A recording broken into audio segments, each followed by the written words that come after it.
A aula de hoje, que é da unidade 8 do nosso livro, tema 1, é sobre os movimentos da Terra. Essa unidade se chama Sol, Terra e Lua e a gente vai falar especificamente hoje dos movimentos da Terra, tudo bem?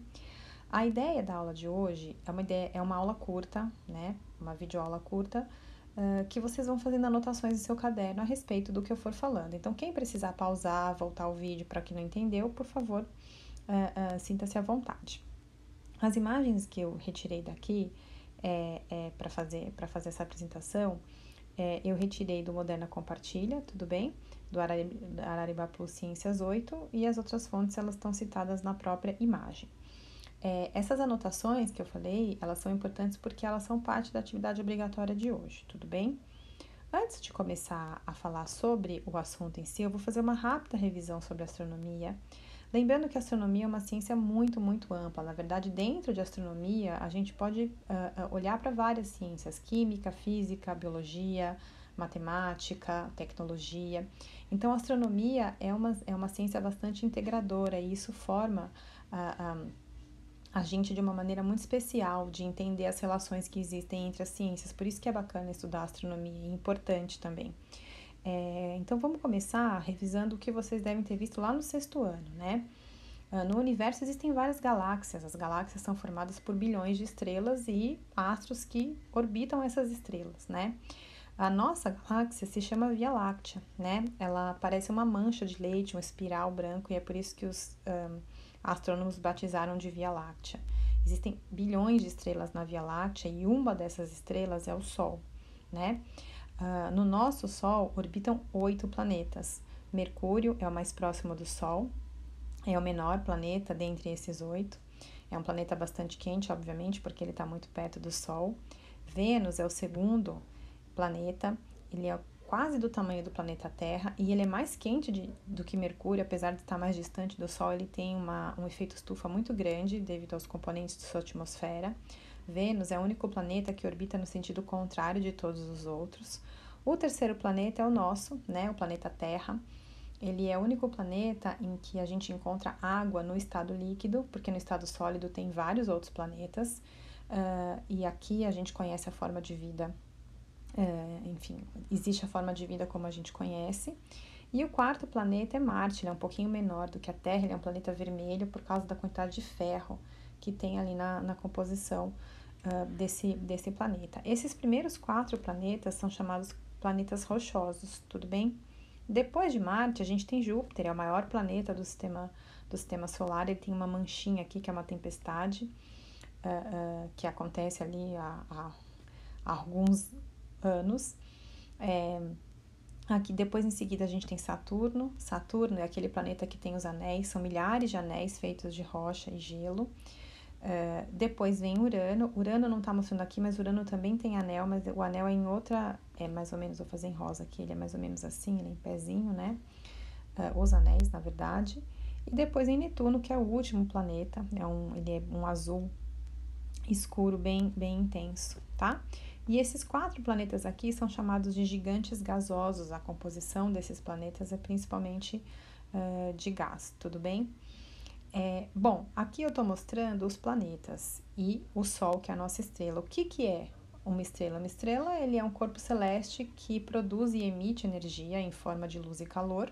Então, a gente sabe que o Sol aquece e ilumina o nosso planeta. E os planetas, eles orbitam as estrelas. Mas será que existe alguma coisa que orbita os planetas, né? E os planetas, eles não têm luz própria. E o que orbita os planetas? São os satélites naturais, que são as luas, tudo bem? A nossa lua é uma só, a gente tem um único satélite natural que se chama Lua. Mercúrio e Vênus não têm satélites naturais.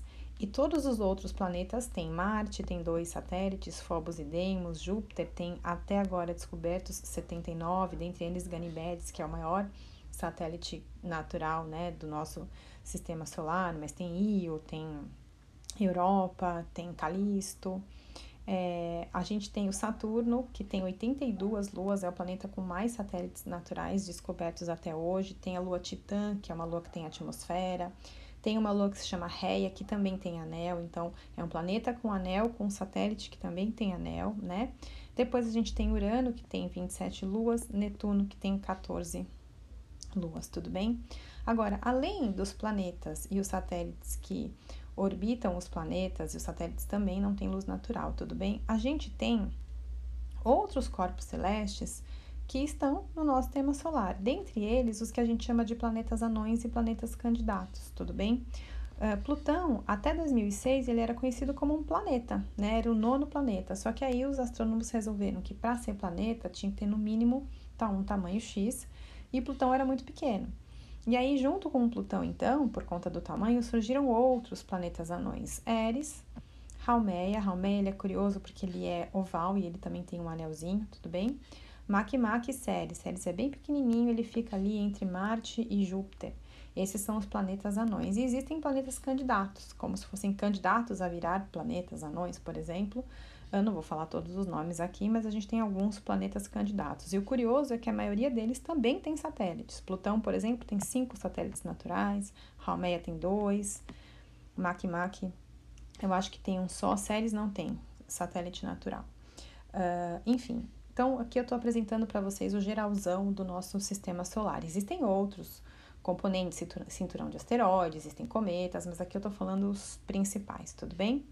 Bom, agora a gente vai entrar na parte da aula em si. A gente falou um pouquinho sobre isso na aula passada e hoje o que eu vou fazer é apresentar de uma maneira um pouquinho mais formal esse conteúdo, tudo bem? Então, começando dos movimentos da Terra, o primeiro deles é o movimento de rotação. O movimento de rotação é o movimento que a Terra faz no seu próprio eixo, tudo bem? Agora, a gente não pode esquecer que o eixo da Terra, ele é levemente deslocado para frente, tudo bem? Ele tem um ângulo deslocado para frente aqui, que é esse traço que eu estou fazendo. De forma que o Sol, ele não consegue, a gente vai discutir isso melhor, iluminar o hemisfério norte e o sul da mesma forma, com a mesma intensidade por conta desse eixo virado para frente, tudo bem? O movimento de rotação, ele demora 24 horas, então é um movimento de rotação que é responsável pelo dia e pela noite, tudo bem? Por quê? Porque quando a face do continente está virada para o Sol, está durante o dia, mas à medida que a Terra vai girando no seu próprio eixo, em algum momento uma parte da Terra não vai estar iluminada pelo Sol, então ali é a noite, tá bom? Bom, como nós somos observadores aqui do planeta Terra, o que a gente enxerga, na verdade, a gente não consegue perceber o movimento da Terra. O que a gente consegue perceber é o Sol se mexendo no nosso céu. Isso é o que a gente chama de movimento aparente do Sol, porque não é o Sol que está se mexendo de fato, é a Terra que está se mexendo e, portanto, o Sol, ele desenha ali um arco no nosso céu, mas na verdade quem está se mexendo é a Terra, tudo bem? Bom, o outro movimento é o movimento de translação. Esse movimento de translação, ele é o movimento que a Terra faz em volta do Sol. Não esquecendo que a Terra, enquanto ela faz a translação, ela também faz a rotação, né? Ela faz os dois movimentos ao mesmo tempo. E esse movimento de translação, ele dura 365 dias e 6 horas, portanto, ele é responsável pelo ano. Então, a Terra demora 365 dias e 6 horas para dar uma volta inteira, né? Para orbitar ali, fazer uma órbita de um ponto até o outro em volta do Sol. Como tem essas 6 horas que sobram dos 365 dias, a cada 4 anos a gente junta essas 6 horas em 24, então a cada 4 anos a gente tem o chamado ano bissexto, que tem um ano a mais, que é o dia 29 de fevereiro, tudo bem? E como o planeta Terra, ele é redondo, né? O nosso planeta, ele não é exatamente uma esfera perfeita, mas ele tem ali uma forma bem próxima de uma esfera, e ele tem ali uma trajetória elíptica em volta do Sol. Os raios solares, eles não atingem da mesma forma todos os lugares do nosso planeta. Então, os raios que estão aqui mais perto da linha do Equador, eles chegam de maneira mais intensa. Então, as regiões que estão mais perto do Equador são regiões mais iluminadas e, portanto, mais quentes. Diferente do que acontece, né? Olha aqui. Diferente do que acontece nas regiões dos polos. As regiões dos polos, ela recebe menos incidência de raios solares, portanto, são regiões mais frias, né? Então, a gente sabe ali, Polo Sul, Polo Norte, são regiões que têm bastante áreas congeladas por esse motivo, tudo bem? Por causa do eixo de rotação da Terra e a sua posição em relação ao Sol, a incidência de luz nos dois hemisférios, norte e sul, ela é diferente na maioria das vezes. No entanto, existe uma situação específica em que a incidência de luz ela é igual no hemisfério norte e no hemisfério sul. Na verdade, o que acontece é que nesse momento, que a gente chama de equinócio, tá? Que acontece em março e em setembro, a gente tem um posicionamento médio do Sol em relação à Terra. O que isso significa? Que nenhum dos hemisférios está inclinado em relação ao Sol, e aí os raios solares eles estão incidindo diretamente sobre a linha do Equador, e aí ele ilumina de maneira igual os dois hemisférios. Nesse dia, a gente tem 12 horas de dia, né, 12 horas de luz e 12 horas sem luz, é o que a gente chama de equinócio de março e equinócio de setembro. Agora, a situação oposta, ela também acontece, que é aquilo que a gente chama de solstício. O que acontece? O solstício é quando, ó, a gente tem aqui solstício de junho e solstício de dezembro. O solstício é quando o Sol ele está num posicionamento no seu limite máximo, iluminando mais um hemisfério do que o outro. Então, por exemplo, se o Sol está iluminando mais o hemisfério norte, a gente tem o solstício de verão no hemisfério norte e o solstício de inverno no hemisfério sul. Lá no solstício de verão, o dia é muito mais longo do que a noite, ou seja, naquela região você vai ter mais horas de incidência de raios solares do que sem raios solares. E em contrapartida, o solstício de inverno é o contrário, você vai ter um dia mais curto e a noite mais longa, tudo bem? Então, equinócio, os dois hemisférios estão sendo iluminados da mesma forma, e nos solstícios a gente tem a maior diferença, né? Que os dois hemisférios estão sendo iluminados de maneiras diferentes e opostas. Enquanto um hemisfério está sendo iluminado bastante no solstício de verão, o outro hemisfério está sendo iluminado menos, que é no solstício de inverno. Tá?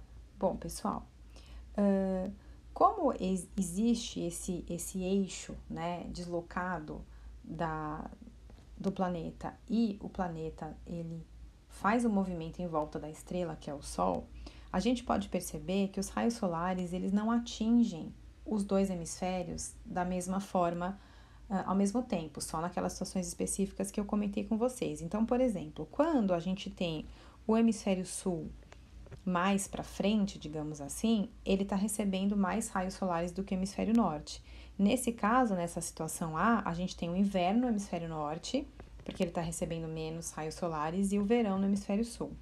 Em contrapartida, quando a situação é oposta, ou seja, quando o hemisfério norte está mais para frente, mais perto do Sol, e o hemisfério sul está mais longe do Sol, a gente tem o verão aqui no hemisfério norte e o inverno no hemisfério sul. É por isso que a gente nunca tem inverno e verão ao mesmo tempo nos dois hemisférios, né? E esse movimento de translação, esse movimento que a Terra faz em volta do Sol, nessa trajetória, nessa órbita elíptica, é responsável, então, pelas estações do ano. É claro que aqui eu estou falando de verão e inverno, mas o nosso planeta, ele vai girando gradualmente, então não é verão de uma hora para outra vir inverno. Entre verão e inverno existe uma estação, anterior, que é o outono. Então, a gente tem o verão aqui, né, com temperaturas altas, aí o planeta, aquela região do planeta vai começando a receber menos raios solares, então a gente passa por um período de transição, que é o outono, até chegar num período de inverno, que é um período mais frio.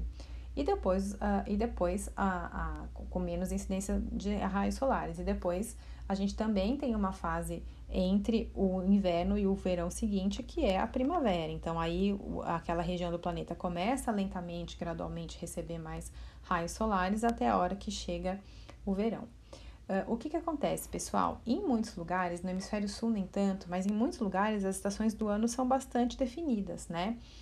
Por exemplo, a primavera é uma estação onde as flores, elas começam as árvores florescem, as flores começam a aparecer, né?